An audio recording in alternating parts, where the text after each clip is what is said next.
Baiklah, selamat petang Puan Sumani. Ya. Nama saya Irfan Syahiran bin Jeffrey, merupakan pelajar PBS di sini daripada Institut Pendidikan Guru Kampus Perlis. Dan saya ingin bertanyakan kepada Puan. Sebelum itu, saya minta Puan untuk kenalkan diri, boleh? Boleh. Okey, saya Cikgu Sumani, Guru Penolong Kanan Kurikulum SK Rabu Besar lah. Dan saya sebenarnya baru saja, tak lama berkhidmat di sekolah ni. Saya baru 2 bulan. Tapi memegang jawatan ni lah maksud saya. Sebelum ni saya di sekolah lain. Baiklah, kita beransur kepada soalan yang pertama. Jadi sebagai seorang penolong kanan kurikulum di sekolah ini, pada pendapat Puan, apakah kepentingan kurikulum dalam membentuk kemenjadian murid di sekolah? Okey, pokok ni sangat penting. Satu, sebab budak kalau kita fokus pada bidang akademik saja, jadi mereka ni akan fikiran mereka, kecerdasan mereka kita tak dapat. Ada yang ada bakat dalam bidang sukan kan. Jadi kalau seharian mereka fokus dekat bidang akademik saja, mungkin yang ni lah yang kita tak dapat kan. Jadi bila mereka ada peluang untuk ikuti aktiviti kurikulum ni, mereka lebih enjoy, lebih seronok dengan aktiviti dan lebih seronok nak main sekolah. Sebab bila dia tahu kata nak buat banyak program kat sekolah, mereka lebih minat datang ke sekolah tu. Daya penarik untuk murid ke sekolah jugalah. Selain daripada kita nak kembangkan bakat yang sedia ada, nak tunjulkan bakat yang terpendam dalam kalangan murid ni. Jadinya kurikulum ni kepentingan dia seiring dengan kurikulum di sekolah. Betul. Dan soalan yang kedua, bagaimanakah pelaksanaan dasar satu murid satu sukan dilaksanakan di sekolah? Okey, kalau setakat ni satu murid satu sukan tu memang kita laksanakan seiring dengan aktiviti macam kesatuan dan juga unit uniform lah. Sebab dia punya 1M 1S tu lah ringkasan dia kan.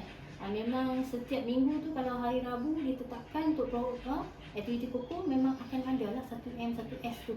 Dan dari situlah kita dapat cari bakat dan dia punya kebolehan murid tu, kecenderungan dia dalam bidang sukan yang mana.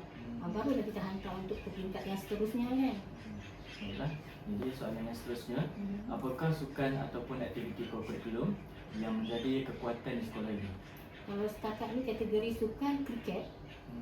Kalau yang lain-lain tu kita banyak buat camp, buat kemahan untuk libatkan yang peringkat kebangsaan tu lah tadi, yang untuk pencapaian sekolah kan, untuk dapat pencapaian PAJSP yang paling untuk memaksimumkan, melibatkan tahun 4, 5 dan 6 juga. Jadi sukan kriket lah yang menjadi kekuatan di sekolah. Ya, sebab punca dia kenapa kriket tu dipilih, satu, sebab dia tak menjadi tumpuan banyak sekolah. Jadi peluang untuk murid dapat pencapaian tu dia lebih tinggi lah.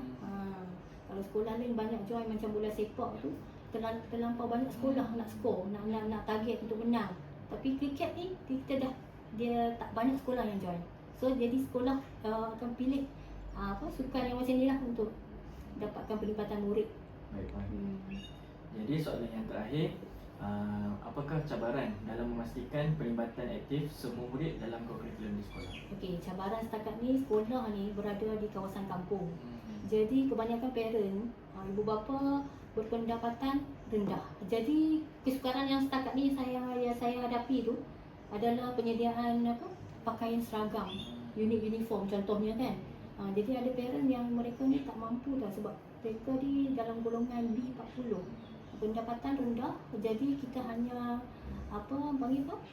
tekankan kat murid supaya sekurang-kurangnya sediakan t-shirt untuk unit uniform mereka lah. Tapi tiada paksaan untuk dapatkan full uniform tu, sebab kita faham kan murid kita yang macam mana dia agak macam tu lah. Dari segi tekanan kewangan tu memang mana-mana lah kan. Kalau sekolah bandar dia lain pula. Senang, yang tu lah tekanan dia yang paling ni. Baiklah Puan, jadi itu saja soalan daripada saya. Terima kasih kerana sudi untuk berkongsi segala persoalan yang saya telah ajukan sebentar tadi. Terima kasih Puan. Sama.